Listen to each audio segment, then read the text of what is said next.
સંદેશ આવે.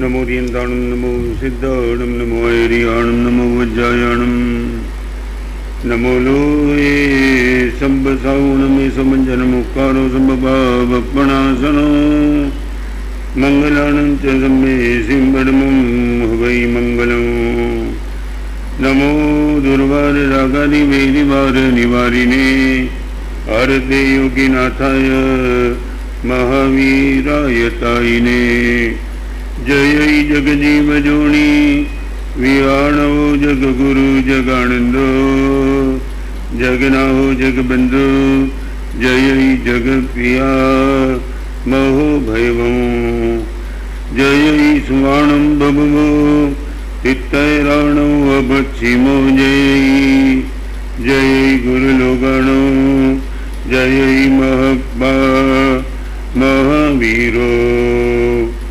ओंकारं बिंदु संयुक्तं नित्यं ध्यायन्ति योगिनः कामदं मोक्षदं चैव ओंकाराय नमो नमः जय धरणेन्द्र नमोऽसीय कौमा वै पमोनिसेमियपाय ओं क्लीं ब्रीं महासिद्धिं करेव श्रीपासे जगन्नाहो अज्ञानतिमिरान्धानां ज्ञानं जन शलाकया नेत्रमुन्मीलितं येन तस्मै श्री गुरुवे नमः.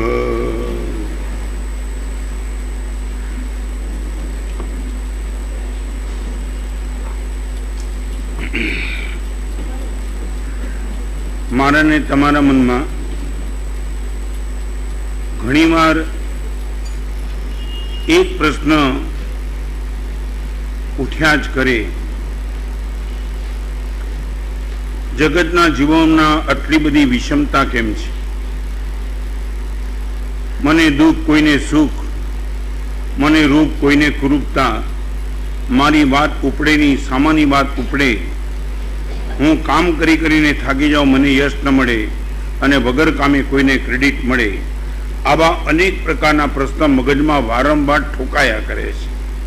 बहु अल्प पुरुषार्थ करवा छतां जबरदस्त सफलता मळे अने लोही पाणी एक करो छतां सफलता नामनी न मळे. आवुं बधुं केम बने छे एनी आजे तत्वज्ञानना प्रवचनमां 5 क्षेत्रनी वात करवी छे. खूब गंभीरताथी हवे समाप्ति पर आपणे जई रह्या छीए. भगवान कहे के एक नानकड़ी बात, तमे प्रकृति शब्द सांभळ्यो छे. प्रकृति एनो अर्थ शुं थाय इंग्लिश में? नेचर. बराबर छे. हवे 4 प्रकारनी प्रकृति छे. एक कर्म प्रकृति छे. 158 भेद छे कर्म प्रकृतिना. यश नाम कर्म, आदि नाम कर्म, अपयश नाम कर्म, आ बधा ज तीर्थंकर परमात्मा आत्मा ने जયારે आंख सामे लावीए त्यारे एम लागे 158 जेटली टॉप क्लास की प्रकृति थी बधी प्रभुना चरणे गई थी. यश नाम कर्म टॉप में, रूप टॉप में, आदि टॉप में, एक पण पाप प्रकृति परमात्मा नी आगळ हती नहीं अने बधी पुण्य प्रकृति परमात्मा नी हाइट पर हती. एक कर्म प्रकृति. नंबर 2 शियाळो, उनाळो, ચોમાસુ, शरद ऋतु, वसंत ऋतु, पानखर एने पण प्रकृति कहेवाय छे. बराबर छे. एक प्रकृति एटले कुदरत, एक प्रकृति एटले कर्म सत्ता. एक त्रीजा नंबरनी प्रकृति शास्त्रकारो लखे छे. प्रजाजनों ने शास्त्रकारो संस्कृत भाषा में प्रकृति कहे छे. प्रकृति पब्लिक अने एने पण शास्त्रकारो संस्कृत भाषा में प्रकृति कहे छे. 3 बात: कर्म प्रकृति, कुदरतनी प्रकृति अने आ प्रजाजनोनी प्रकृति. हवे आ 3 चीज तमे आंख सामे राखो तो एम लागे आ 3 परमात्मा ने अनुकूल हता. कर्म प्रकृति प्रभु ने अनुकूल, ભગવાન જ્યારે વિચરે ત્યારે છ ઋતુ પ્રભુને અનુકૂળ અને આ જગતના સર્વ જીવો પણ પરમાત્માને અનુકૂળ વિહાર કરે, કાંટા પણ ઊંધા થઈ જાય, પંખીઓ પ્રદક્ષિણા દે, વૃક્ષ નમસ્કાર કરે. આટલી બધી પ્રકૃતિ પ્રભુને અનુકૂળ કેમ પડી એની વાત આજના પ્રવચનમાં કરવી છે. ફરીવાર 3 પ્રકૃતિ, એક કર્મ પ્રકૃતિ, નંબર 2 કુદરત પ્રકૃતિ, નંબર 3 પ્રજાજનની પ્રકૃતિ. આ ત્રણેય પ્રકૃતિ પરમાત્માને અનુકૂળ એટલા માટે બની કે પરમાત્માની પોતાની પ્રકૃતિ સુંદર હતી, એટલે કે સ્વભાવ સુંદર હતો. ખૂબ ગંભીરતાથી સાંભળી રાખો. આ દુનિયામાં ઉત્કૃષ્ટ કોટીનું પુણ્ય કોને બંધાય? જેની પ્રવૃત્તિ શુભ હોય એને નહીં, જેની પ્રકૃતિ સુંદર હોય એને. આ મગજમાં એકદમ સ્પષ્ટ કરી રાખજો. સાચું બોલો. હવે તમને પૂછેલું પ્રકૃતિના ક્ષેત્રમાં મારી માનસિકતા કઈ? પરમાત્માની પ્રકૃતિ બહુ ટોપ હતી. તારા પગનો ચૂલો બનાવી, જ્યારે ખીર બનાવી, અંગે અંગ બળે પણ મુખ પર શીતળતા પ્રસરાવી. ઓ દાવાનળ પીનારા, તારા જીવન રહસ્યોને આરા, દુશ્મનને પણ પૂર્ણ પ્રેમથી ક્ષેમ કુશળ પૂછનારા. ઓ સમતા ફરી વાર કહી દઉં, ભગવાનના જીવનમાં સૌથી શ્રેષ્ઠ કોટીની કોઈ ચીજ હોય તો પ્રભુની પ્રકૃતિ સુંદર હતી. અને એક પ્રકૃતિ સુંદર હોવાના કારણે બધી જ પ્રકૃતિ પ્રભુને અનુકૂળ હતી. મારો દીકરો મારું માનતો થઈ જાય, ઉનાળાની ગરમી પણ મને ડિસ્ટર્બ ન કરે, અને બધી જ કર્મ પ્રકૃતિ મારી આગળ અનુકૂળ આવીને ઊભી રહે, આવી ખરેખર મારી ઈચ્છા હોય, મારે એક ચીજ સુધારવાની મહેનત કરવી પડે, મારી પ્રકૃતિ મારે સરસ બનાવવી પડે. આ સભામાં જે પણ બેઠા છે એમને પૂછી લઉં, પ્રકૃતિના ક્ષેત્રમાં આપણી માનસિકતા કઈ? સાવ નાનકડી વાત, મારી પ્રકૃતિ સારી છે કે નહીં એની 2 ચીજથી ખબર પડે. લોકો મારી ઉપસ્થિતિને ઈચ્છે અને લોકો મને સાંભળવા ઈચ્છે તો સાંભળવું કે મારી પ્રકૃતિ સારી છે. ફરી વાત, મારી ઉપસ્થિતિને લોકો ઈચ્છે અને મને સાંભળવાની લોકોની ઈચ્છા ઊભી રહે, આ સમજવું કે પ્રકૃતિ મારી ખરેખર સારી છે. મારે એટલું જ પૂછ્યું કે આ ક્ષેત્રમાં આપણે પાસ ખરા કે નહીં? હું જ્યાં પણ જાઉં ત્યાં મારી ઉપસ્થિતિ લોકોને ગમે. પછી દીકરા આગળ ગમે, પપ્પા આગળ ગમે, પત્ની આગળ પણ ગમે, નોકરને પણ ગમે, બહાર પણ ગમે, બધે જ ગમે. ભગવાન જ્યાં પણ ગયા ત્યાં બધાને ભગવાન ગમ્યા અને ભગવાનને સાંભળવા માટે લોકો પાગલ બની ગયા. આટલો નાનકડો જવાબ તમારી આગળ દીધો છે, આપણી પ્રકૃતિ આવી ખરી કે નહીં? મારો નોકર પણ હું જાઉં તો ઈચ્છે, છોકરા ઘરમાં ગમે તેટલા તોફાન કરે, પપ્પા આવે એટલે છોકરાને ગમે, રિસ્ટ્રિક્શન ન લાગે, પપ્પા આવ્યા મજા આવે, રમત મૂકી દે બધી બાજુમાં. આટલો નાનકડા પ્રશ્નનો જવાબ તમારી આગળ જોઈએ છે.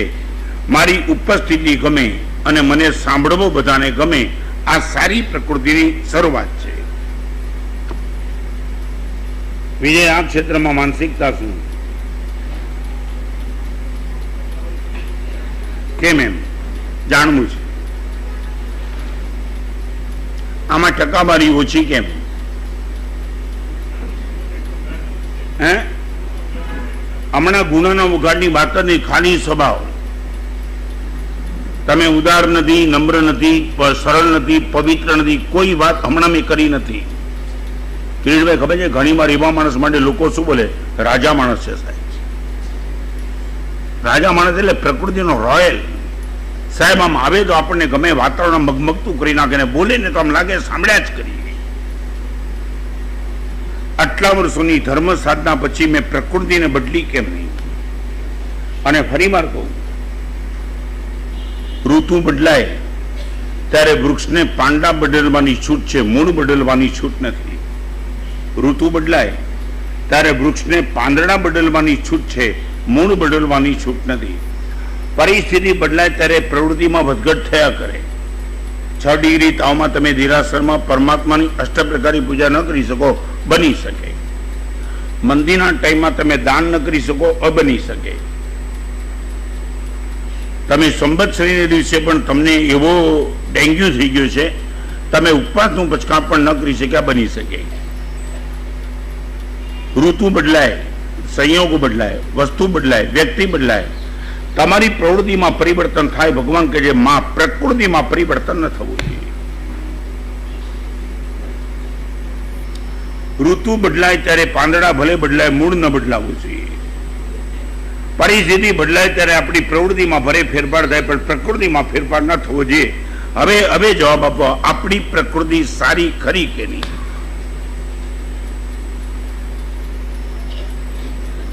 નરેશભાઈ શું લાગે છે? શું ગયો? નહીં બદલાય, પ્રવૃત્તિ બદલાય. બે પગની વચ્ચે ચૂલો બનાવીને ખીર બનાવી, ભગવાનની પ્રકૃતિ નથી બદલાઈ. તમે છે ને ચંદ્રમાનો પ્રસંગ ખાલી સાંભળ્યો છે. એક તમને નાનકડી વાત, તમે કદાચ એનલાદ નહીં કર્યો આ પ્રસંગ. 5 મહિના ને 25 દિવસના 24 ઉપવાસ.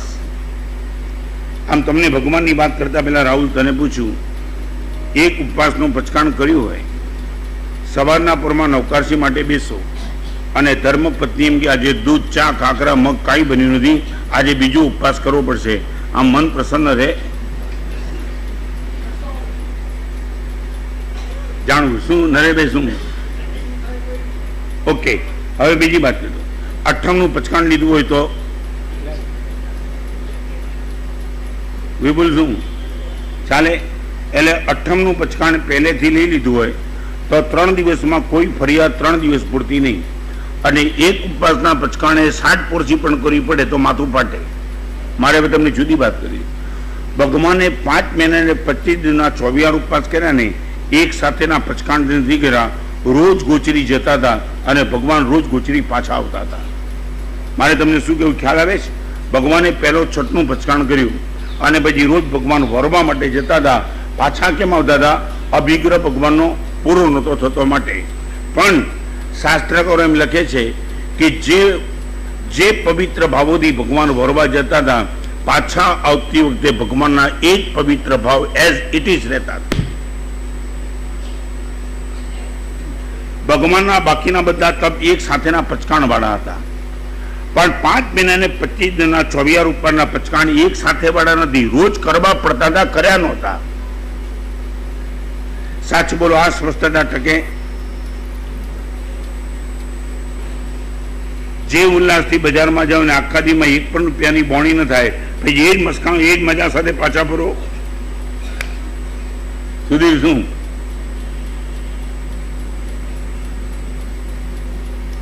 ખાલી એટલો જવાબ આપી દો, મારી પ્રકૃતિ અશુભ કેમ છે?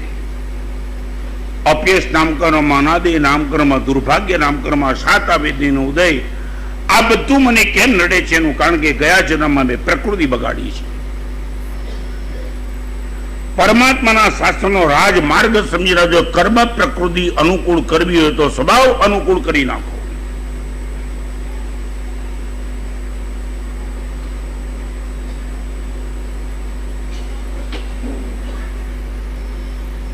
આજ માટુંગામાં મેં 5મી પીઠિકા કરી હતી ને, 5મી પીઠિકાની આરાધના અહીંયા કરી. આગલા દિવસે 16 દિવસની પીઠિકા હતી. એક પણ સાધુને સ્પર્શ કરવાનો નહોતો. વાત તો કરવાની નહોતી, પણ વંદન પણ દૂરથી, અને કોઈ સાધુને ટચ પણ નહીં. આ એક વિધિ હતી. મારા સાધુ આગલે દિવસે રાતના રડતા હતા, સાંજના. 16 દિવસ સુધી ગુરુદેવ આપનો સ્પર્શ નહીં મળે, આપ હાથ નહીં મૂકો માથે. મારે એમ કેવું પડ્યું કે તમે ઈચ્છતા હો કે મારો સ્પર્શ જોઈએ તો આવતીકાલે પીઠિકાની આરાધના ન કરું. મજબૂત બન્યા હતા એ લોકો. હું રોજ સાથે રહું છું. એક દિવસ પણ મારી અનુપસ્થિતિ એમને ગમતી નથી. બસ આના કારણે હું જીત્યો. મારે એમ કહેવું છે કે તમારો પરિવાર તમારા માટે આ ઈચ્છા રાખે છે કે તમે હંમેશા સાથે ને સાથે સામે જ રહો.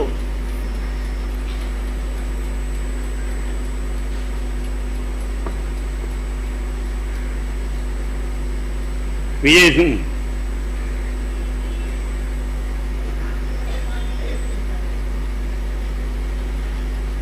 ચંદ્ર કિરીટ में मानसिकता શું?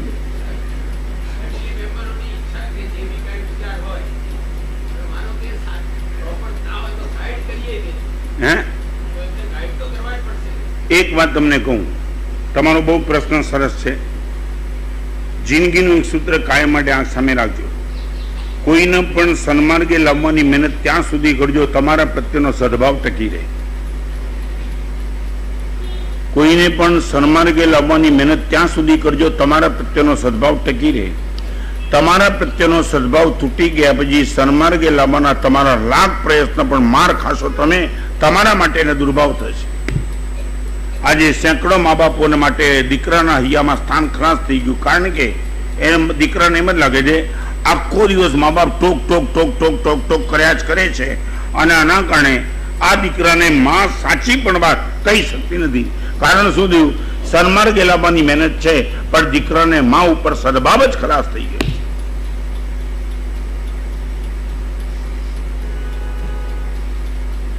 અને તમને ખ્યાલ હોય તો ચંડ કૌશિકને ભગવાને પહેલે તબક્કે બુજ્જ બુજ્જ નથી કીધું, રાહ જોઈ છે ભગવાને. એક વાર કીધું, ડંખ માર્યો, પાછો ફરી ગયો ભગવાન. બીજી વાર, ત્રીજી વાર જોરથી ડંખ માર્યો, અને પછી ચંડ કૌશિક જાતિ સ્મરણ નામ થયું ને ઝૂકી ગયો. ત્યારે પરમાત્માને લાગ્યું હવે મારા પ્રત્યેને સદભાવ ઉભો થયો છે, અને પછી પ્રભુએ વાત કરી, હે ચંડ કૌશિક બુજ્જ, અને ત્યાં પરિવર્તન થઈ ગયું.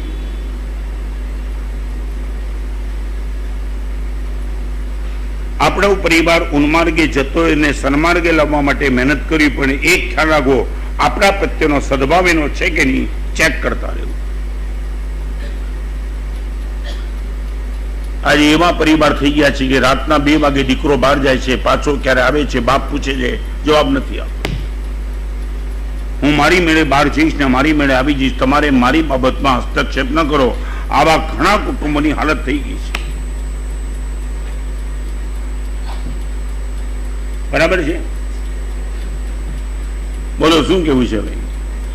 મારો પરિવાર મારી ઉપસ્થિતિ કેમ નથી ઈચ્છતો? કારણ કે મારા પ્રત્યેનો સદભાવ તૂટી ગયો છે.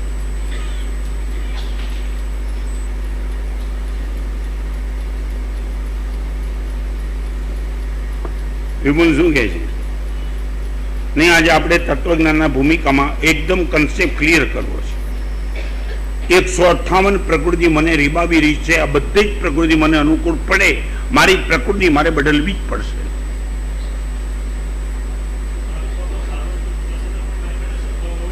શું કહ્યું? બને બને. આ નવી વાત તમે કરી દો, એક નાનકડી વાત કરી દો. કર્મ સત્તાની એક ગણિત સમજી રાખજો. જે 2 વ્યક્તિને જિંદગીભર માટે રીબાબા હોય એ 2 વ્યક્તિને કર્મ સત્તા એ ભવમાં બહુ નજીક લાવી દે છે. કોણિક અને શ્રેણિક, કૃષ્ણ અને જરાસંઘ, ભરત અને બાહુબલી, સૂર્યકાંત અને પ્રદેશી. તમે સમજો છો? ગયા જન્મમાં 2 વ્યક્તિના રાગ હોય, કર્મ સત્તા 2ને બહુ દૂર મોકલી આપે, પણ ગયા જન્મમાં 2 વ્યક્તિને દ્વેષ હોય, કર્મ સત્તા બહુ નજીક લાવીને મૂકી દે. આખી જિંદગી તમે રીબાયા જ કરો એકબીજા. દીકરાને એમ લાગે કે મારા બધા મિત્રો મને વખાણ કરે છે, મારો બાપ જ મને ગાળ કેમ દે છે? અરે બાપને એમ લાગે કે આખી દુનિયા મારું માને છે, મારો દીકરો જ મારી સામે કેમ પડે છે? આ જ કારણ કર્મ સત્તાએ નજીક લાવીને આખી જિંદગી રીબાયા કરો તમે. મને જેના ઉપર રાગ છે ને કર્મ સત્તા દૂર કરશે, જેના ઉપર દ્વેષ છે ને કર્મ સત્તા નજીક લાવીને મૂકી દેશે. ત્યારે ઉપેક્ષા ભાવના. અને એક વાત તમને કહી દઉં, સમજ ટૂંકી પડે ત્યાં સમયને કામે લગાડી દો. સમજ ટૂંકી પડે ત્યાં સમયને કામે લગાડી દો. સમય એટલે ટાઈમ. જવાબ. તમારી બધી સમજણ ટૂંકી પડે ત્યાં સમયને કામે લગાડી દો અને કહી દો ભગવાન હવે એને સમય બચાવશે. અચ્છા નાલાયકોને સમય સુધારી દીધા છે, વિચારવા માટે મજબૂર સમય કરી દીધા છે. હવે ક્યાં સુધી પણ? એટલે ઇંગ્લિશની કહેવત છે ને, by doing nothing everything is done. મારે એમ કેવું છે, તમે આટલા બધા પ્રવચનો સાંભળે, ખાલી આટલું ઓબ્ઝર્વ કરો કે મારે આટલું કામ મારા સાહેબ હવે કરી દેવું છે. મારી ઉપસ્થિતિ સૌને ગમે, આ મારી સાંભળવી વાત કોઈને સૌને ગમે, બસ આ કોઈ પણ હિસાબે મારે પ્રયાસ કરવા છે. નહીં શક્યતા નથી. તમે પરિવારની બધી અપેક્ષા પૂરી કરો તો તમને આવું ઈચ્છે એવું જરૂરી નથી. ગરીબ પરિવારમાં પણ દીકરો પોતાના બાપને બહુ ચાહે છે, અમે જોયા છે ગરીબ પરિવાર, જ્યાં બાપે દીકરાને કીધું છે કે આ તારી રિક્વાયરમેન્ટ હું પૂરી શકતો નથી, પપ્પા ચાલશે, કોઈ ચિંતા નહીં કરતા, આગે તો આના વિના ચલાવી દઈશ. આવા દીકરા જોયા જ નહીં. મારે તો ખાલી તમને એટલું જ કહેવું છે કે આ આપણી જીત આટલા વર્ષની સાધના પછી ખરી કે નહીં. જે સંઘમાં જાઉં એ સંઘમાં હું ગમું, જે પબ્લિકની વચ્ચે પ્રવચન કરું એ પબ્લિકને મારું પ્રવચન સાંભળવું ગમે. 49 વર્ષના દીક્ષા પ્રિયામાં મેં વિહાર કરીને જ્યાંથી પણ ગયા એ સંઘ આજે પણ એટલો જ ચાહે છે. છીએ કે નહીં વાત પછીની વાત.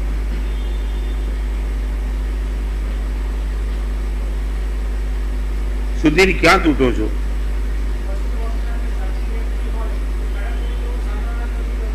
એક વાત કહું, સ્પષ્ટ વક્તા બનતા પહેલા સ્પષ્ટ શ્રોતા બની જાઓ.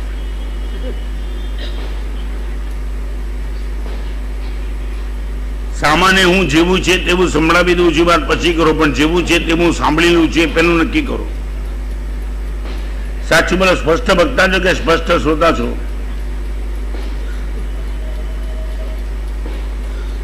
બધાને સંભળાવી દેવાની વાતમાં આપણે રાજી, ને બધાનું સાંભળવાની વાત આવે ત્યારે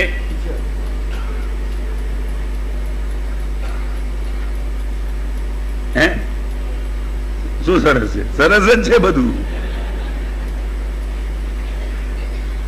એટલે કહેવાને આપણે એવી બધી ઉચકી છે ને કે આપણી ફ્રેમમાં ફિટ થાય કહેવત આપણે પકડી રાખી છે. નરેશભાઈ આટલા વર્ષના દીક્ષા પર્યાય, આટલા વર્ષના શ્રાવક પર્યાય પછી આટલી આપણી જીત કરી. જે સંસ્થામાં, જે સમાજમાં, જે સ્થાનમાં છું ત્યાં મારી ઉપરથી સાહેબ સૌને ગમે છે. 2-5 હોય ત્યાં એની અપાત્રતા હોય, આપણો શુભ કર્મનો ઉદય ના હોય. ભગવાનના મહાવીરની વાત જમાલીને ન બેઠી, એમાં ભગવાન મહાવીરનું પુણ્ય નથી, એની પાત્રતાની કચાશ. પણ એવરેજ ભગવાન બધાને પ્રિય હતા. સંઘમાં 4 માણસને હું ન ગમતો એ એની ભૂમિકા છે, મારી બધાને ન ગમતો તો હું ખોટો છું. ખ્યાલ આવે છે ને? 4 માણસને કોઈ પણ કારણસર મારી સાથે મેળ ન પડે તો માનવું પડે કે કંઈક કારણ છે કર્મના ઉદય. પણ બધાને જયારે હું ન ગમતો ત્યારે માનવું પડે કે મારે મારી પ્રકૃતિ બદલવી જ પડે, નીતા સ્થિતિ આવે જ નહીં.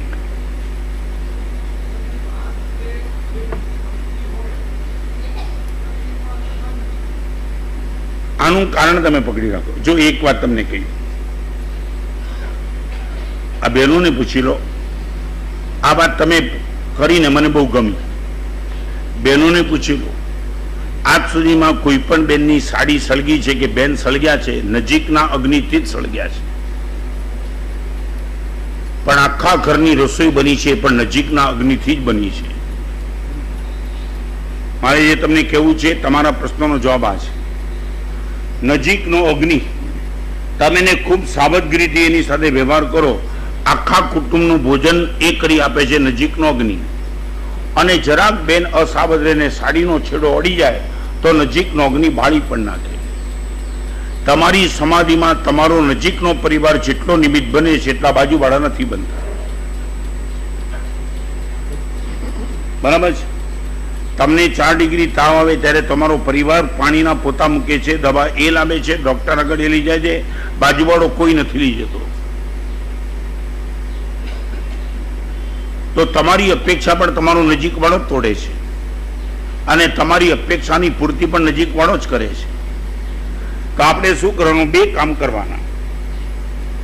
આગની સાથે વ્યવહાર કરવાનો, પણ એક ખ્યાલ રાખવાનો, આગ બાળી ન નાખે, બાકી આગ બહુ સારું કામ કરશે. ફરી વાંકું, મારા સંકલેશમાં નિમિત્ત મારા શિષ્યો જ બનવાના છે, બનશે તો, પણ મારી સમાધિમાં નિમિત્ત પણ એ લોકો જ બની રહ્યા છે. હવે તમે એમ કહો કે મારા સાહેબ નજીકવાળાની સાથે જ આવું કેમ બને છે એનું કારણ કે, અને ફરી વાત તમને કહું, એક નાનકડી વાત નીકળી ત્યારે તમને એકદમ ડીપમાં લઈ જાઉં.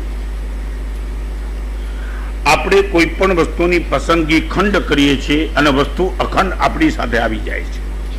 નાનકડી વાત, જો તમારી ભાષામાં તમને કહું, પસંદગી કોની કરીએ? ખંડને જોઈને પસંદગી કરીએ અને અખંડ આપણી સાથે આવે.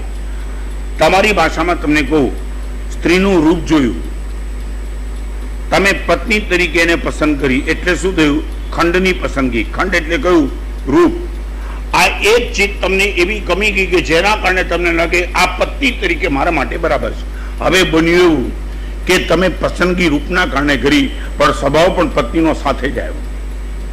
હવે તમે એમ કહ્યું તારું રૂપ ગમે છે, તારો સ્વભાવ નથી ગમતો, ન કરવાની ગણો. પછી મારે જે તમને કેવું છે ને, જુદું કેવું છે. આપણે પસંદગી કોની કરીએ છીએ? ખંડની. અને આવે છે સાથે શું? અખંડ. હવે તમે ખંડને પકડો ને બાકીનાની બાદ બાકી કરો તો સંઘર્ષ સિવાય કાંઈ થવાનું નથી. મેં એક મુમુક્ષુને દીક્ષા આપી. હવે એનો વૈરાગ્ય જોઈને મેં દીક્ષા આપી. એનો સ્વભાવ હજી કદાચ મેં જોયો નથી. આવ્યા પછી એનો સ્વભાવ મને ખ્યાલ આવવાનો છે. આ સ્વભાવ ગુરુ તરીકે મારે સ્વીકારવો જ પડે. મારે બોલવાનો અધિકાર નથી. મેં તને આવો નહોતો ધાર્યો. આજે આમ જ ચાલે છે ને. એટલે ગંભીરતાથી યાદ રાખજો, ખંડની પસંદગીમાં અખંડ સાથે જ આવે છે. તમે જે પર્સન ચેક નહોતો કર્યો, તમને જોયો નહોતો, તમને ગમતો નહોતો, એ પર્સન પણ તમારી સાથે જ આવી ગયો. સાચું બોલો, તમને બીજું ખંડની પસંદગી કે અખંડની પસંદગી? નરેશભાઈ, શું તમે પૈસા પસંદ કર્યા પણ સંકલેશ નહોતો પસંદ કર્યો, પણ સાથે જ આવ્યો? શું કેવું? ખ્યાલ આવે? તમને બધું સારી દુનિયાની સામગ્રી પૈસાથી મળે ને પૈસા તમે લઈ આવ્યા, પણ પૈસા ચિંતા લાવ્યા, ભય લાવ્યા, સંકલે લાવ્યો. તમે આને પસંદ નહોતા કરતા, પણ તમે ખંડને પસંદ કર્યું. અખંડ સાથે આવશે.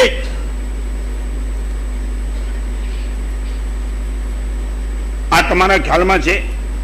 કોઈ પણ વસ્તુની, વ્યક્તિની કે સંયોગની પસંદગી આપણે ખંડથી કરીએ છીએ ને અખંડ સાથે આવે છે. હવે તમે કેન્સલ ક્યાંથી કરશો?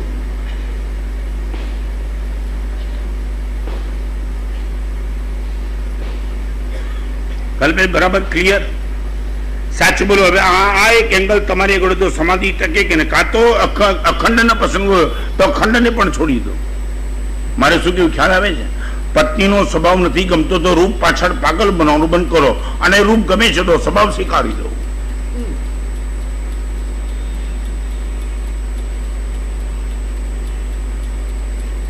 બીજે બરાબર છે? હે? એટલે હવે શું કરવું એ બોલો.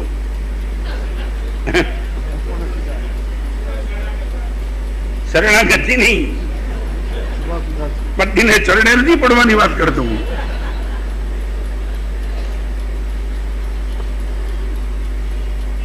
હવે તમને ખ્યાલ આવે કે અમે કેમ સમજતા છીએ. ભલે ખંડ ગમે છે પણ અખંડનો સ્વીકાર છે. ખંડ ગમે છે, અખંડનો સ્વીકાર છે. આની બાદ બાકી હું કરી શકતો જ નથી. અને હજી નાનકડી વાત કરું, તમે સાકરની પસંદગી કરો ત્યારે આકારની પસંદગી કરો કે સ્વભાવની પસંદગી કરો? કિરીટભાઈ, સ્વભાવ. તમે ગાંગડા સાકર જોઈ છે ને, એનો આકાર કેવો વિચિત્ર હોય, ખડી સાકર. અને તો પણ તમે આકારના સામે જોતા શું જુઓ છો? તમે એમ કહો છો મારે મીઠાશ સાથે એટેચમેન્ટ છે, આકાર ગમે તેવો હશે તો ચાલશે. આનો અર્થ તમે સમજો છો? તમે સ્વભાવ સારો છે તો આકાર ગમે તેવો હશે તો પણ ચાલશે. ખડી સાકર તમે બજારમાંથી લઈ આવો ત્યારે તમે કહેતા નહીં આનો શેપ કેવો છે. શેપ ગમે તેવો છે, ચાલશે, માત્ર એનામાં મીઠાશ છે કે નહીં, બસ એટલું જ ચેક કરો. ચાલો આગળ.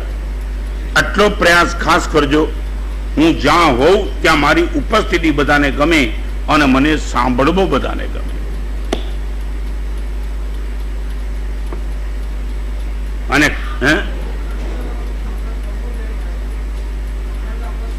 નહીં, ખંડ એ વસ્તુનો હજી નાનકડી વાત. ચાલો, 100 રૂપિયાની ફૂલની માળા કિરીટભાઈ લઈ આવ્યા અને બજારમાંથી 20 રૂપિયાનો ઘોડો લઈ આવ્યા માટીનો. સાંજ પડે ફૂલની માળા કરમાઈ જાય એમાં દુઃખ વધારે કે બપોરના ઘોડો ફૂટી જાય એમાં દુઃખ વધારે?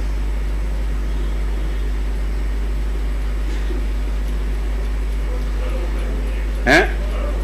સાચું બોલો, નુકસાન વધારે છે એમાં. ફૂલની માળા 100 રૂપિયાની કરમાઈ ગઈ એમાં દુઃખ નહીં, અને 20 રૂપિયાનો ઘોડો ફૂટી ગયો. મધુ સાચું બોલો, પૈસાના ક્ષેત્રે નુકસાન વધારે છે એમાં ફૂલની માળા. તો ત્યાં તમે સ્વસ્થ રહ્યા અને ઘડો ફૂટી ગયો, દુઃખી થઈ ગયા. કારણ શું?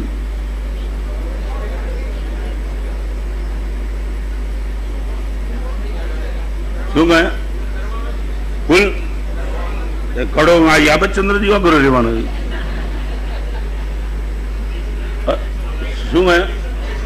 એ અપેક્ષા પણ તમારી એટલી બધી ખોટી હતી. અને હજી તમને કહું, સાંજ પહેલા ફૂલ 100% નહોતું કરવાનું અને ઘોડો 1 મિનિટમાં ફૂટી શકવાનો હતો અને એની બદલે 12 કલાક ચાલ્યો. એટલે હવે ખ્યાલ આવ્યો ને, આપણે પૈસાની નુકસાનીના કારણે આપણને કસાય નથી થતો, આપણી અપેક્ષા તૂટે ત્યાં કસાય થાય છે. 100 રૂપિયાની માળા કરમાઈએ ત્યાં સ્વસ્થતાથી રહી શકાય છે અને ઘોડો ફૂટી જાય ત્યાં દુઃખી થવાય છે. કારણ કે આપણે મનમાં એક ટાર્ગેટ નક્કી કર્યો હતો કે આ ઘોડો તો લાંબો ટાઈમ સુધી રહેવો જ જોઈએ. એટલે નરેશભાઈ, ફરીવાર તમારા પ્રશ્નોનો જવાબ, ખંડની પસંદગી કર્મોદયના કારણથી આપણી પોતાની ચોઈસ છે અને અથવા તો વસ્તુના સ્વભાવની આપણને જાણકારી નથી.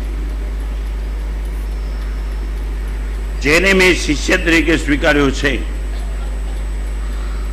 એને મારે અખંડ રીતે સ્વીકારવો જ પડે. એની ભૂલોને મારે સહન કરવાની તૈયારી રાખવી જ પડે, તો જ હું એનો ગુરુ સાચો. દીક્ષા પહેલા મેં તને આવો નહોતો ત્યારે આવું બોલવાનો અધિકાર કોઈ ગુરુને નથી.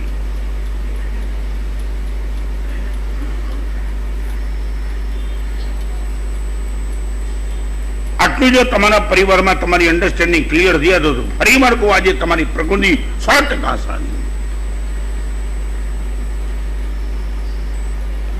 આખી દુનિયા રીબાય છે કારણ કે પસંદગી ખંડની છે, અખંડ સાથે આવે છે. ગમતું પસંદ કરીએ છીએ, અણગમતું સ્વીકારવું પડે છે. મૂળ મુશ્કેલી આ છે ને.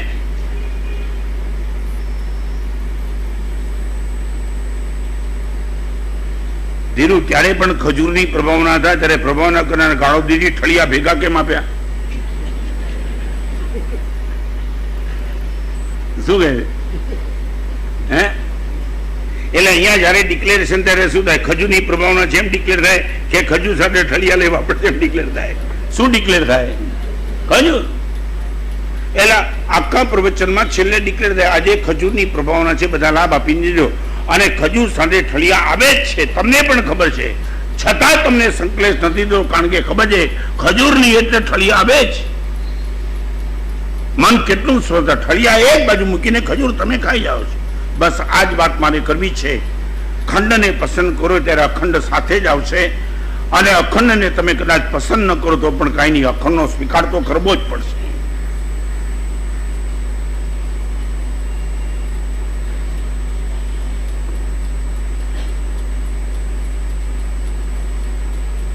ચોમાસું જામી ગયું બિપિનભાઈ, શેના આધારે? 95 કરોડ થઈ ગયા એના આધારે.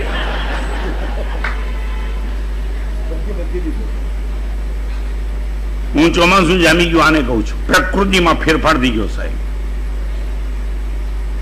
બાકી જે લાભ થયો એ બધો લાભદાયી પ્રોડક્ટ છે, સીધો લાભ.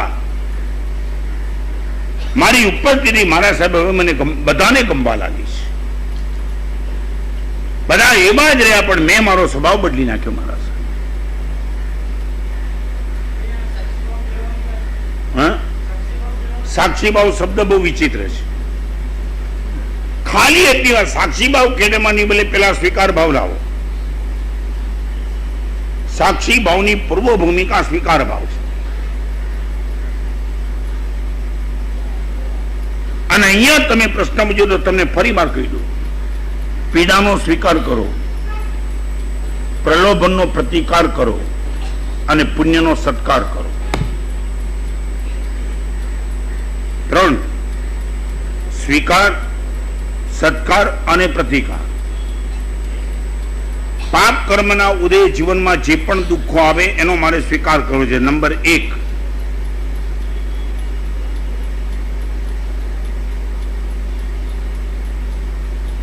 મારા આત્માને પતનના માર્ગે લઈ જાય, મારા રાગદ્વેષ વધારે એવા જે પણ પરિબળો છે એનો મારે પ્રતિકાર કરવો છે. નંબર 2,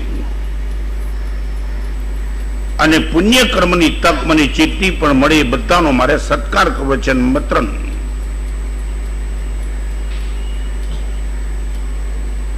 સ્વીકાર, સત્કાર ને પ્રતિકાર 3 ચીજ એવી છે કે જે આપણી પ્રકૃતિને બદલવાની તાકાત ધરાવે છે.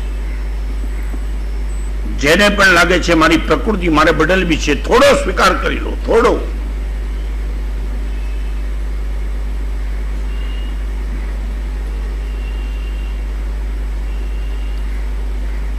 સ્ત્રી બરાબર નથી રહી, કાંઈ વાંધો નહીં. એટલા માટે લોન્ડ્રી વાળા સાથે જો એક વાત, તમે અધિકારના કારણે તમે સામા ઉપર કડપ જમાવો છો, એ જે હોય તે, પણ તમે અશુભ કર્મના શિકાર તો થતા જ જાઓ છો.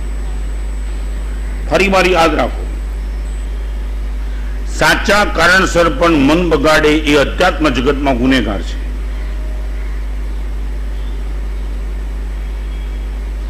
અધ્યાત્મ જગતનો સૌથી મોટો ગુનેગાર કોણ? સાચા કારણસર પણ પોતાનું મન બગાડે એ ગુનેગાર છે.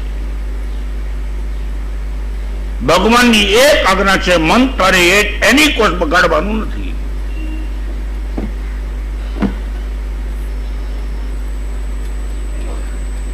અને ફરીવાર તમને કહું, સૌથી વધારેમાં વધારે સહેલું કોઈ પણ પાપ હોય તો મન બગાડવાનું પાપ બહુ સહેલું છે. વચન બગાડતા પહેલા આપણે વિચાર કરીએ કે સામાન્ય અસર શું થશે. કાયા બગડતા પહેલા વિચાર કરીએ કે સમાજમાં મારી ગુડવિલનું શું થશે. મન બગાડતા કોઈ વિચાર જ નથી. બરાબર છે ને રાહુલ?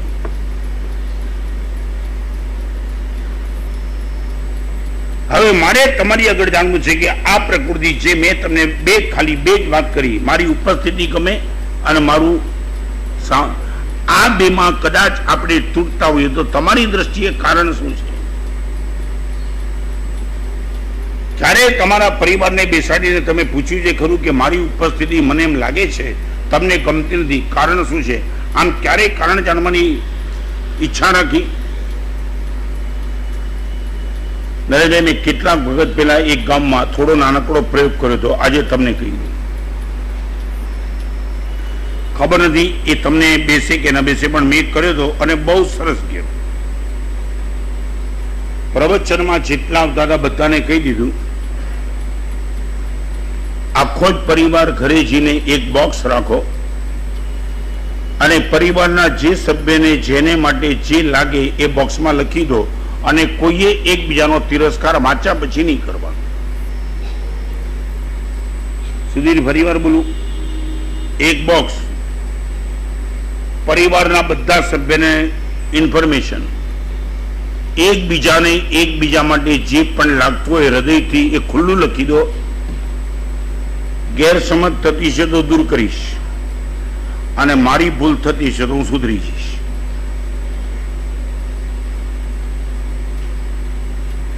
આવો પ્રયોગ એક સ્થળે થયો. પરમાત્માની રોજની અષ્ટપ્રકારની પૂજા કરનારો બાપ 2 ટાઈમ પ્રતિક્રમણ કરે. કિરીટભાઈ દર વર્ષે કરોડ રૂપિયાનું ડોનેશન કરે. એવા બાપ માટે એના દીકરાએ લખ્યું હતું, પપ્પા મને તમે 1 નંબરના બદમાશ લાગો છો. લખ્યું. અને મેં કીધું હતું પિતાજીને કે તમારા માટે, તમારો સમાજ તમારા માટે શું કે છે નહીં છોડો, તમારો પરિવાર તમારા માટે શું માને છે એકવાર જાણી લો અને ગેરસમજો તો દૂર કરો અને તમે કદાચ ખોટા હો તો તમે સુધરી જાઓ. આ વાત બહુ ગમી. નરેશભાઈ, જયારે આ બાપે વાંચ્યું ને, એકનો એક દીકરો મને કે સાહેબ 3 દિવસથી રાતના સૂતો નથી.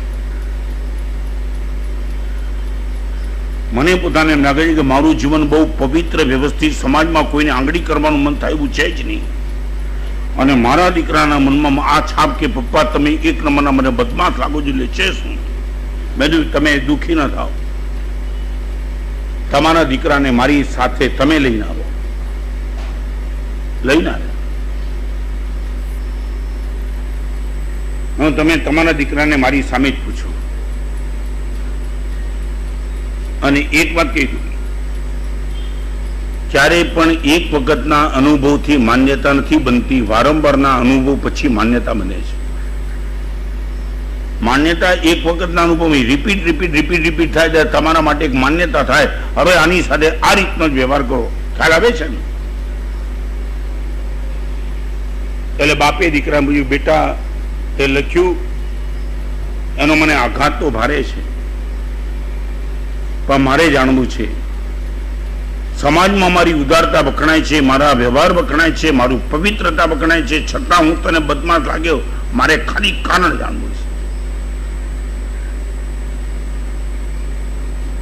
કારણ બાપે જાણ્યું ને, મારી સામેનું દ્રશ્ય તમને કહ્યું. બાપ રડીને દીકરાને ભેટી પડ્યો. પપ્પા વર્ષો પહેલા, આપણે 4 વર્ષ પહેલા સમેત શિખરની યાત્રાએ ગયા હતા. મમ્મીનું વજન વધારે હતું અને ડોળીવાળાએ પપ્પા જે રૂપિયા માંગ્યા તેમાં તમે 50% કાપ મૂકી દીધો. મમ્મીના આ વજનને લઈને 12 કિલોમીટર ચંદ્રપ્રભુ સ્વામીની ટૂંક સુધી ડોળીવાળાને જવું પપ્પા કેટલું કઠિન હતું એ મને ખબર હતી. પપ્પા કરોડો રૂપિયાનું ડોનેશન તમે કરનારા ડોળીવાળા સાથે જે રીતે તમે બાર્ગિંગ કર્યું એના પસીના મેં જોયા છે. ત્યારે મને એમ લાગ્યું કે પપ્પા તમે બહારનો દંભ જુદો રાખો છો, અંદરથી તમે જુદા છો. આવા નરેશભાઈ એને લગભગ 12 પ્રસંગો પપ્પાની સામે કીધા. પપ્પા નત મસ્તકે રડી રહ્યા હતા. પપ્પા હું સાચો છું, તમે 10 લાખ રૂપિયાની બોલી બોલો છો તો તમે ડોળીવાળાની સાથે આ બાર્ગિંગ તમારું? ઓફિસમાં રહેલો આપણો નોકર બહારગામ જતો તો એને એડવાન્સમાં 3 મહિનાના પગાર માંગ્યા. પપ્પા તમે નથી આપ્યા. અને ચોધાના શિવ રડેલા બાપાએ કીધું, મારા સાહેબ દીકરો સાચો છે, એની નજરમાં હું બદમાશ લાગતો હતો. સાહેબ એ ભૂલ એની નથી, મારા વ્યવહારની ભૂલ છે. કાલથી સાહેબ મારો વ્યવહાર સુધરી છે અને બાપ અને દીકરો મારી સામે ભેટીને પપ્પા માફ કરજો. આવા ઉત્તમ તમે પિતાજી છતાં મારી નજરમાંથી તમે ઉતરી ગયાનું કારણ કે તમારો વ્યવહાર, હું ઈચ્છું છું કે તમારો અને બીજા દિવસથી બાપનો એવો વ્યવહાર સુધરી ગયો. મિરેકલ. ક્યારે આવું જાણવાની મહેનત કરી છે તમારા પરિવાર માટે? તમારો દીકરો તમને સાવ નકામા કેમ માની રહ્યો છે? કાંક તો કારણ છે કે નહીં, પૂછવાની મહેનત કરી ક્યારે? એની ગેરસમજ તમે દૂર કરો. કાદો તમારી ભૂલો તો તમે સુધારો. બની શકે દીકરાને પણ ખબર હોય જે ભૂલની તમને ખબર નથી. બને કે નહીં એમ પૂછ્યું.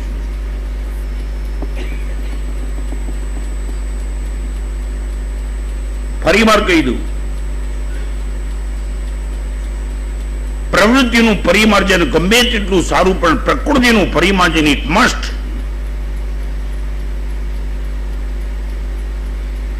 મારી સામે 2 વિકલ્પ આવે છે, પ્રવૃત્તિ બદલો ને પ્રકૃતિ બદલો. ફરી વાર દર દિવાળીએ કપડા બદલો, ફર્નિચર બદલો, સ્વભાવ બદલો. દિવાળી આવે એટલે શું કરવાનું? બધું બદલી નાખવાનું. અને સ્વભાવ બદલને બાકી નહીં બદલે તો બધું ચાલશે. અને આપણે નક્કી નહીં, સ્વભાવ સિવાય બાકી બધું જ બદલી નાખવું.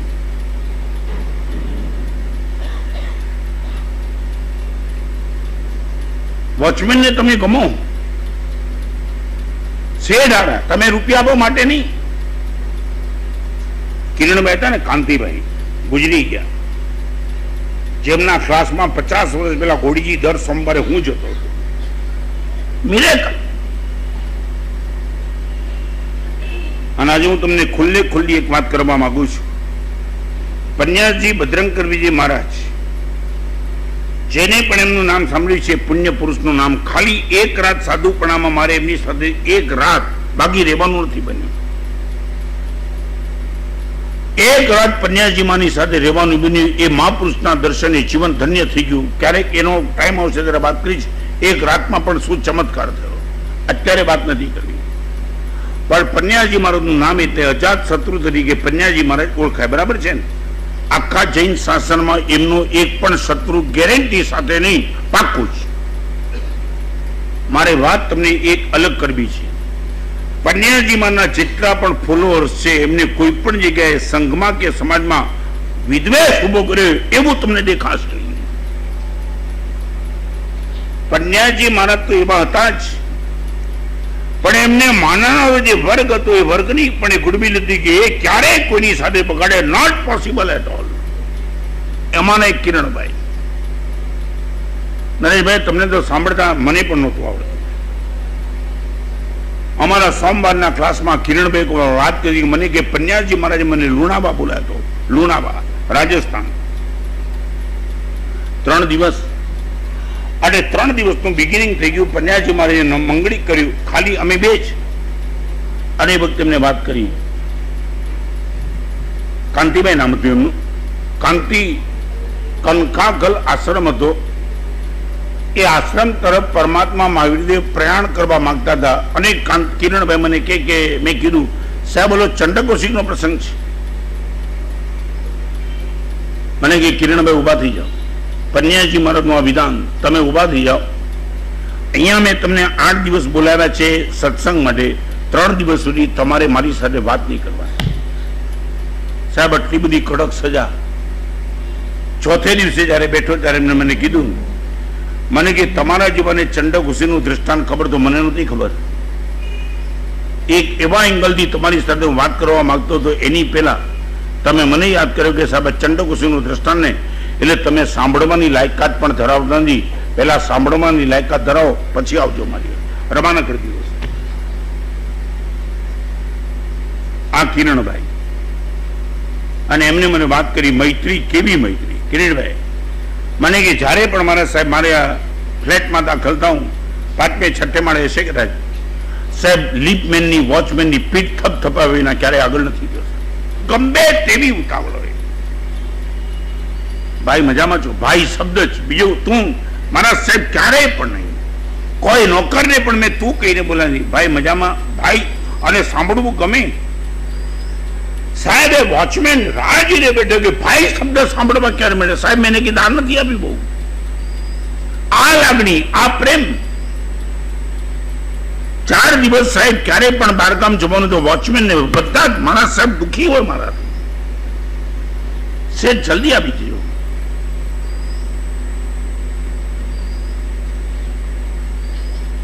ચાતુર્માસની સફળતા પ્રકૃતિ પરિવર્તનની. અને ખાલી એટલી નાના જેવા, જ્યાં પણ જઈએ ત્યાં મારી ઉપસ્થિતિ ગમે છે. અને આ કોઈ માયા કરવાથી નહીં આવે, તમારી પ્રકૃતિથી આવશે. ધીરું એવરેજ પોઝિશન શું નહીં જાણવું છે. અને એક વાત કહું, દરેક કામ પૈસાથી નહીં થાય. તમે માનતા કે નોકરોને પૈસા આપીએ, અને હજી તમને કહું, મેં એવા નોકરો પણ જોયા છે, બાજુવાળો આ નોકરને આ કંપનીમાં લાખનો પગાર છે ને બાજુવાળો 1.5 લાખ આપે છે, અને છતાંય જવા તૈયાર નથી. અને મેં એને પૂછ્યું છે માલેગામમાં, બધું બાજુવાળો 1.5 લાખ આપે છે પણ લાખમાં તું અહીંયા જ કેમ? મને કે સાહેબ પૈસા તો ઘણી જગ્યાએ મળે, પ્રેમ આ શેઠ આગળથી જ મળે છે, માટે સાહેબ જવું નથી. એટલે તમે એમ માનતા હો કે નોકર ભર પૈસાના કારણે આપણી ઉપસ્થિતિ જંગ કે ખોટું છે? પ્રેમના કારણે જ જંગ છે.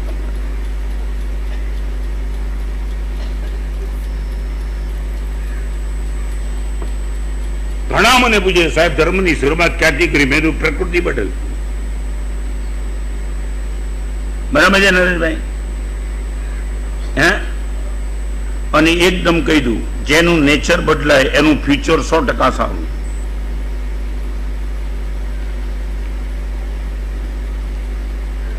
મને મારા ફ્યુચરની ચિંતા થાય છે.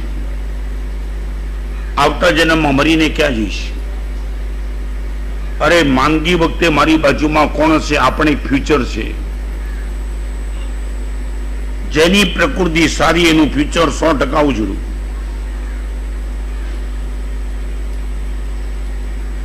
આવતીકાલે તમારું શરીર બિલકુલ કામ ન કરે એવા ટાઈમમાં પણ તમારો પરિવાર 100% તમારી સાથે જ બેસે, આ પ્રકૃતિ સારી હોય તો.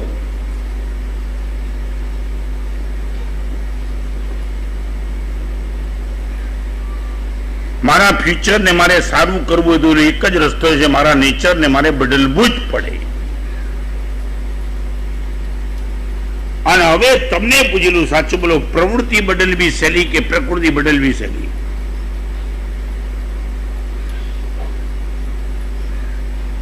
નરેશભાઈ વધારે સહેલું શું? કેમ? કેવી રીતે સહેલી? પ્રવૃત્તિ બદલવી એટલે તમે પૂજા નહોતા જ કરતા ને તમે પૂજા કરતા શરૂ થઈ ગયા, ઘણું તમારે બદલવું પડે ને, સમય લાવવો પડે, સંયોગ અનુકૂળ કરવા પડે, સામગ્રી ઊભી કરવી પડે, તમારે પૂજાને ટોપ પ્રાયોરિટી આપવી પડે. આ બધું કરો ત્યારે તમે પૂજા કરો. પ્રકૃતિ તો ઘરમાં બેઠા બેઠા બદલી શકો. હે વધારે વધારે ટપ શું?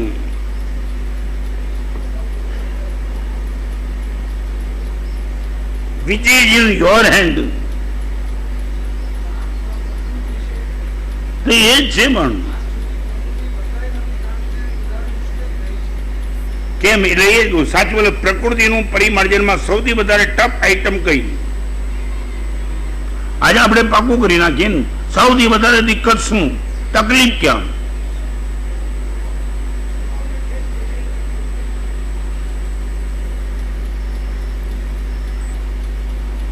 રાહુલ, તકલીફ ક્યાં?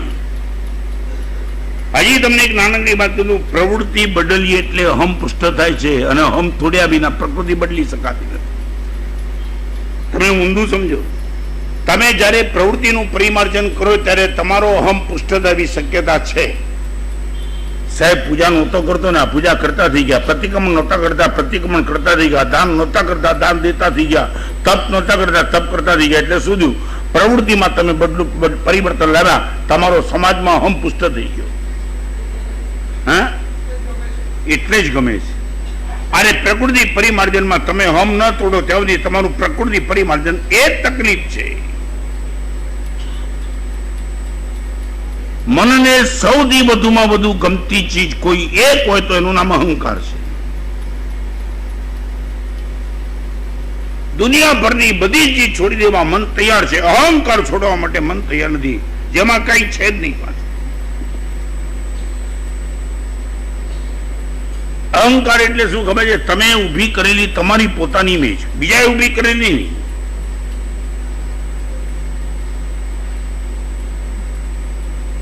મોરબીના બાપુ હતા ને, મોરબીમાં રાઉન્ડ મારે ને બધા સલામ સલામ સલામ સલામ સલામ માર્યા કરે. હવે મોરબીના બાપુને એવું લાગ્યું આઈ એમ ધ એવરીથિંગ. અને બાપુને એકવાર જયપુર જવાનું થયું. હવે જેવા જયપુર એરપોર્ટ ઉપરથી નીચે 5-15 માણસે સલામ મારી, બાકી તો કોઈને પડી નહોતી. એટલે એના પીએ ને કે આ બધા રાસ્કલ સમજે જ શું? એટલે પીએ થોડો ડાયો હતી કે બાપુજી you are everything in Morbi but you are something in Jaipur. સમજ્યા તમે? અહીંયા એવરીથિંગ નથી, પણ અહીંયા કેવા છો?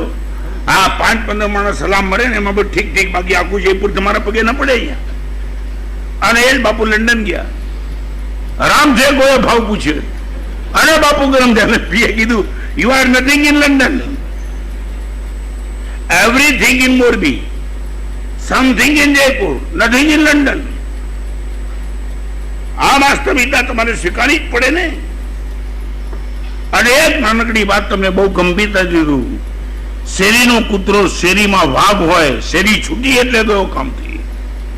અને સિંહ જંગલનો હોય ને, કોઈ પણ જંગલમાં જાય સિંહ સિંહ જ રહે. ખ્યાલ છે ને તમને? સિંહને જંગલ સાથે પ્રશ્ન નથી. ગીરનું જંગલ છે કે સૌરાષ્ટ્રનું, એ સિંહ સિંહ જ રહે. અને કૂતરો દરેક જગ્યાએ કૂતરો નહીં રહે. એની શેરીમાં કૂતરો બહાર ગયો એટલે પૂંછડી ભગાવીને ભાગશે. ભગવાન સરસ મજાની વાત કરે, પુણ્ય કર્મ એ શેરીનો કૂતરો છે, ધર્મ એ જંગલનો સિંહ છે.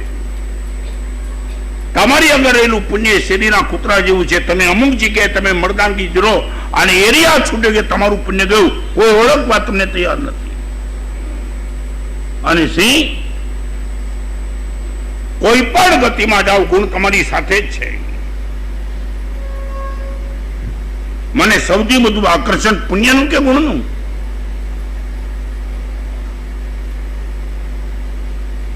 તમે જુઓ ને, કૂતરો તમારી પાસે દોડે ને, તમે ગમે ત્યાં દોડો, પણ એક બોર્ડર ક્રોસ કરો ને રિવર્સ ગેર જોઈ છે ને, કૂતરો પાછો આવી જાય ને પછી આગળ ચાલે જ નહીં.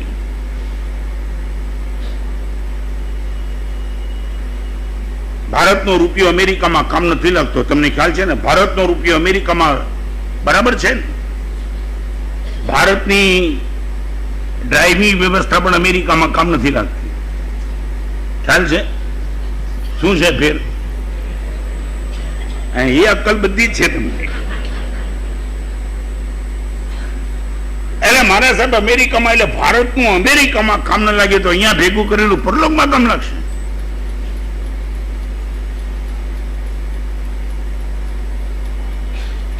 શું કહ્યું? આમ તો તમારા ક્ષેત્રમાં તમે અનેક ગણા બુદ્ધિમાન છો.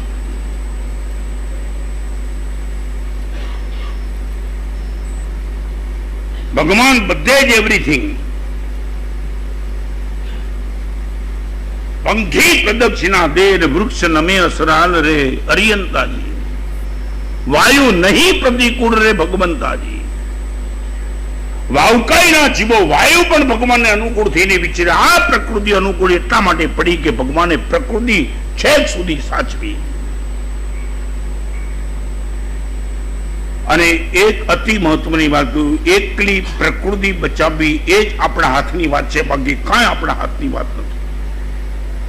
કોઈ મને પૂછે કે કયા ક્ષેત્રમાં તમે સ્વાધીન છો? મારી પ્રકૃતિ સાચવામાં, બાકી બધામાં પરાધીન છે.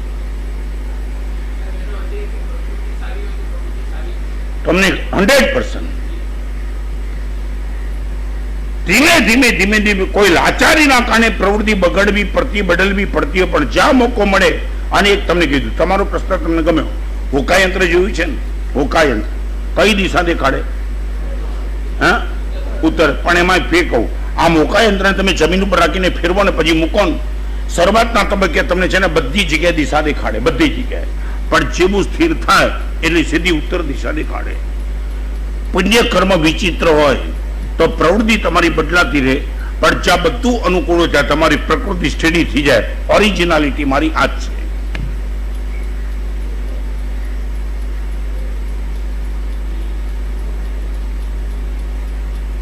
તમે કર્મગ્રંથ ભણ્યા નથી એટલે તમને શું કહું, નહીં તો કહું, ગુણસ્થાનકની વ્યવસ્થા એ પ્રકૃતિના આધારે છે, પ્રવૃત્તિના આધારે નથી. તમે 5મે ગુણસ્થાનકે જાઓ ત્યારે તમારી પૂજા ચાલુ થાય, 4થે ગુણસ્થાનકે જાઓ ત્યારે તમારું પ્રતિક્રમણ ચાલુ થાય.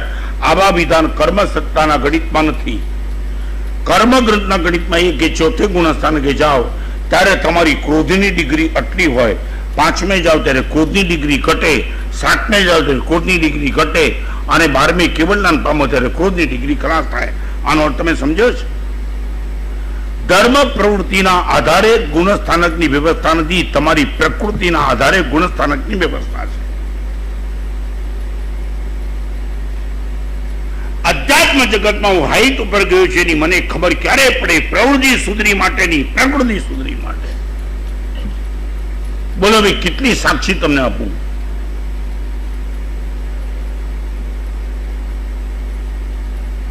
ભલે તમે 10 મિનિટ ટેક્સીમાં બેઠા, ટેક્સી વાળાને તમે ગમો, ખાલી 10 મિનિટમાં તમે જે જગ્યાએ જવામાં ટેક્સી વાળાને લાગે કે આજે મજા આવી છે, તમારી સાથે વાત કર.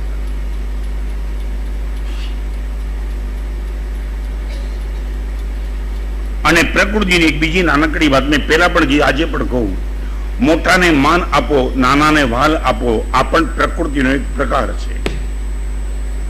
તમારાથી જેટલા મોટા હોય એને તમારા તરફથી માન મળતું જાય, તમારાથી નાના હોય એને તમારા તરફથી વાલ મળતું જાય. આ પણ એક સુંદર પ્રકૃતિની નિશાની છે.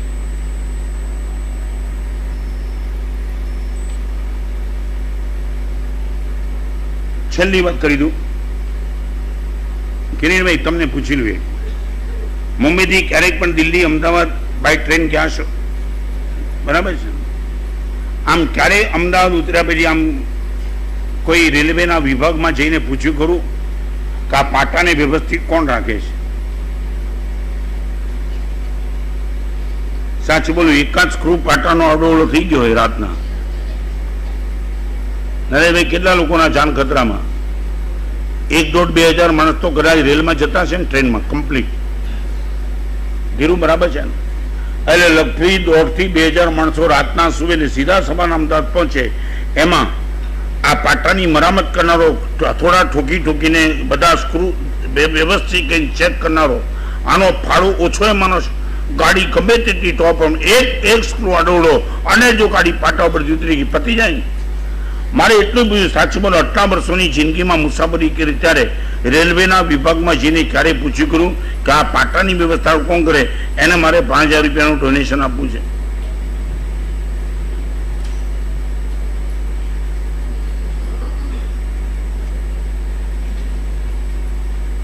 નરેશભાઈ, કેમ શું ગયા? ટિકિટમાં છે ને મુંબઈ થી અમદાવાદ જવાનું ગણાય, આ ઉકલી જવાનું ન ગણાય.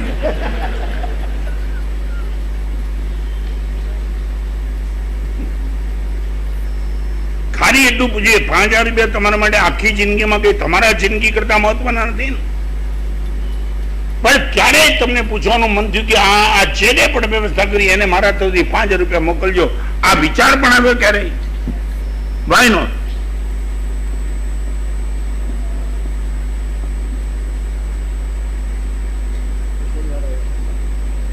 નરેશભાઈ કેમ નહીં?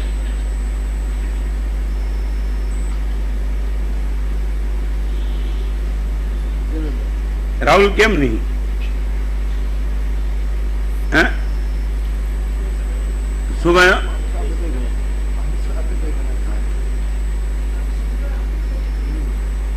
શું કહ્યું? એટલે હોટલમાં જો ટીપ આપજેના ક્લાસ ભર્યા હતા તે મને સમજાવ્યા કરે છે.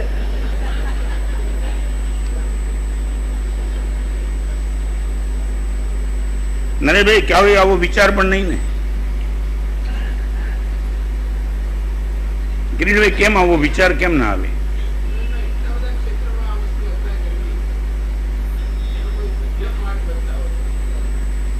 હું બધા ક્ષેત્ર પર જ્યાં પોસિબલ લાગે ત્યાં, અને એક વાત ખાલી નાનકડી છેલ્લી કરી દઉં, જે ક્ષેત્રની સર્વિસ તમારા જીવન સાથે ટચ હોય ત્યાં તો કમસે કમ કરો. મારે જે તમને કેવું સમજી ગયા, જ્યાં તમારા એની એક ક્ષેત્રની ગરબડ સીધા તમારા જીવનને ખલાસ કરી શકતી હોય ત્યાં તો થોડી એપ્લાય કરો. આજે આ સભામાં બેસનાર ઘણા તમે કાલે પ્રવચન કેમ નતા? સાહેબ માથું દુખતું. સાચું બોલો, માથું દુખે તો તમે એબસન્ટ થઈ જાઓ, તમારે પેમેન્ટની વાત હોય તો એબસન્ટ થઈ જાઓ, તમારે કોઈ કામ હોય તો એબસન્ટ થાવ. તમે મને પૂછ્યું સાહેબ રોજ તમે પ્રવચન કોઈ કામ જ નથી તમારે? મારે હાજર રહેવાનું. 9 વાગે તો પણ મારે આજે 9 વાગે માથું દુખતું હોય, તાવ આવતો હોય તો પણ મારે તો હાજર રહેવાનું ને. પ્રવચનમાં ન આવવાના 1000 બાના તમે સાચા દેખાડી શકો, પ્રવચન ન કરવાનું બાનું મારે તો એક દેખાડવાનું નથી. આવો ભાવ ક્યારે જાગ્યો સાહેબ? વિધાઉટ બ્રેક ગમે તેવી સ્થિતિમાં આપના પ્રવચન સાહેબ પાગલ છું, આ અનુમતના નિમિત્તે મારે એટલું કરવું છે.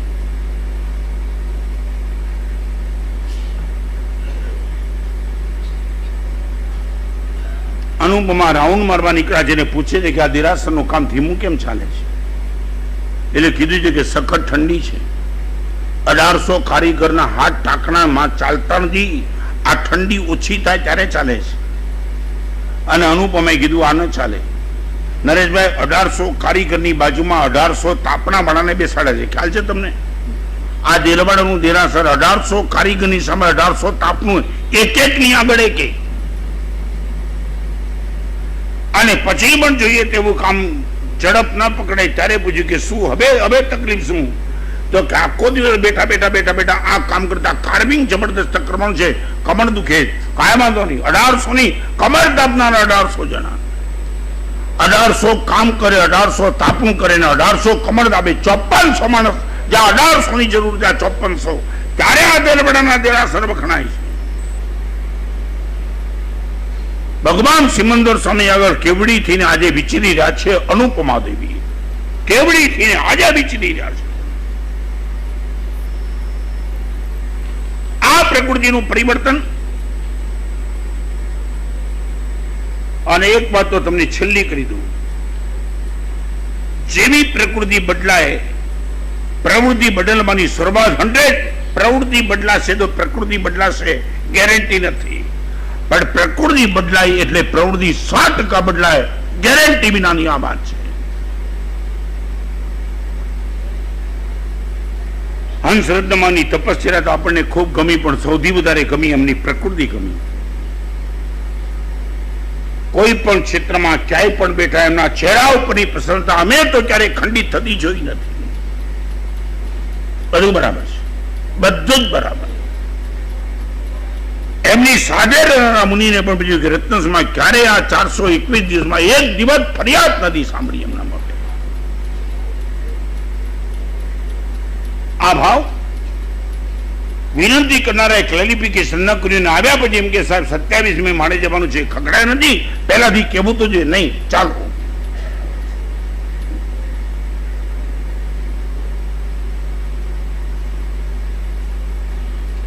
તીર્થંકર પરમાત્માને 3 પ્રકૃતિ અનુકૂળ પડી, કર્મ પ્રકૃતિ, કુદરતી પ્રકૃતિ અને પ્રજાજનોની પ્રકૃતિ. કારણ ભગવાને પોતાની પ્રકૃતિને સાચવી હતી. ભગવાન મને તાકાત આપો, મારી પ્રકૃતિને હું સુધારું, અને એ પ્રકૃતિને સુધરી છે કે એનું ચેકિંગ 2 સ્તરે કરું. બહુજન વર્ગને મારી ઉપસ્થિતિ ગમે અને બહુજન વર્ગને મારી વાત સાંભળવી ગમે. આ પ્રકૃતિનું જો પરિવર્તનની ગેરંટી હોય એ દિશામાં નક્કર પ્રયાસ મારે ગંભીરતાથી ચાલુ કરવા છે, અને પછી જે પરિણામ આવશે એ પરિણામ તમારી કલ્પના બહારની વાત આવશે.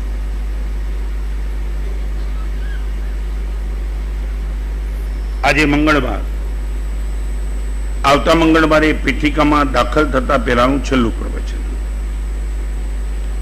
એટલે હવે શનિવારે પણ પ્રવચન બંધ નહીં રહે, સોમવારે પણ પ્રવચન બંધ નહીં રહે.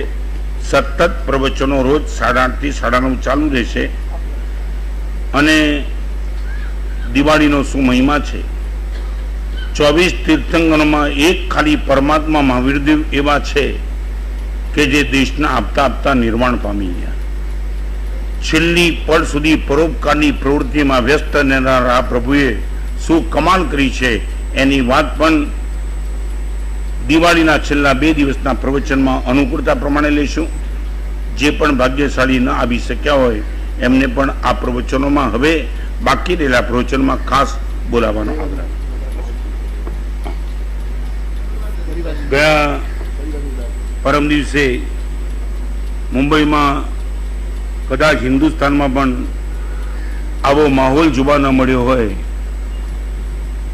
એવો માહોલ આટલા બધા મુનિ ભગવંતો, આટલા આચાર્ય ભગવંતો, પર સમુદાયના, સ્વ સમુદાયના આટલા બધા સાધ્વીજી ભગવંતો અને લગભગ 50,000ની સંખ્યા જૈનોની ખાલી એક પારણા પ્રસંગે ઉપસ્થિત થાય એ પ્રભુ શાસનની એક અદ્ભુત વિશેષતા છે.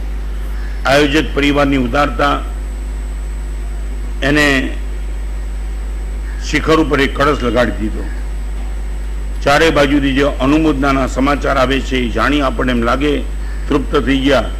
અને સૌથી મોટો લાભ જેને પણ મળ્યો એને પણ માટુંગા સંઘ છેલ્લા 16 દિવસ એમની ઉપસ્થિતિના કારણે આપણે બધા જે ખાટી ગયા છીએ એ આપણી જિંદગીનું એક યાદગાર સંભાળનું બની ગયું. મારા સાહેબના આજે જ સમાચાર છે, પારણા પછી બિહાર કરીને સાંજના ટાઈમમાં 33 ઉપાસના સાંજના બિહાર કરીને ગેલાભાઈ સેનિટરીમાં રાતવાસો કર્યો, સવારના જૂ પહોંચી ગયા અને અત્યારે સમાચાર છે પારણા પછી પણ તબિયત એકદમ સારી છે, કોઈ ચિંતા નહીં કરતા. પચકાણ આ એક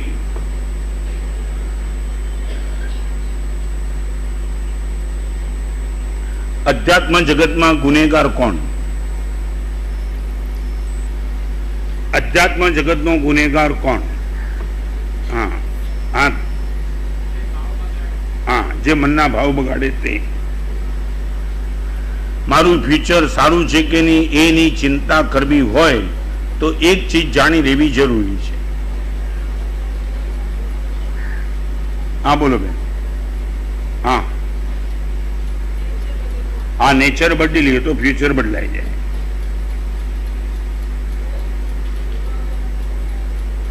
સૌથી સહેલામાં સહેલું પાપ કયું?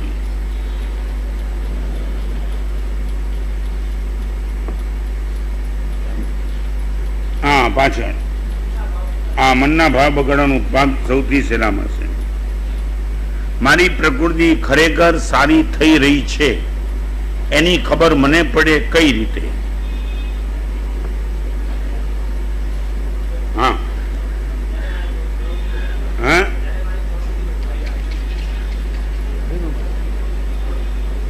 હા બેન બોલો. નહીં અહીંયા. હા તમે અહીંયા. હા બોલો.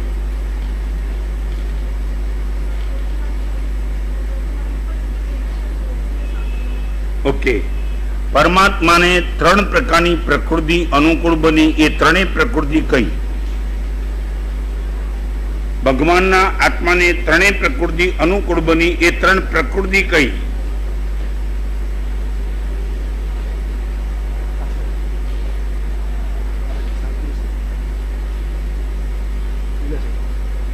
हाँ बोल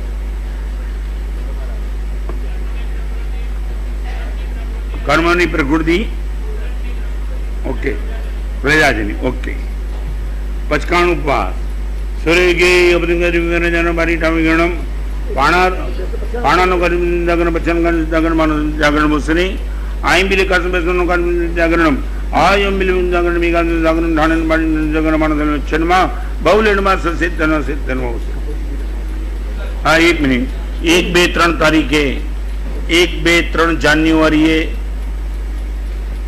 समया ग्राउंड में जो महोत्सव की शुरुआत थवानी है एना यूथ फेस्टिवल पास कपल शिबिर पास एलर्ट ग्रुप पास बधा आवी गया है जेने पण जोईता वहेली तके लई लेजो जेम जेम दिवस नजीक आवे छे तेम तेम पासनी डिमांड वधे पछी मेळवવાની मारामारी करवाना बदले अत्यारे पास उपलब्ध है 12 थी मळी शके सर्व मंगल मंगल धर्म कारण प्रधान सर्व धर्माणं जय।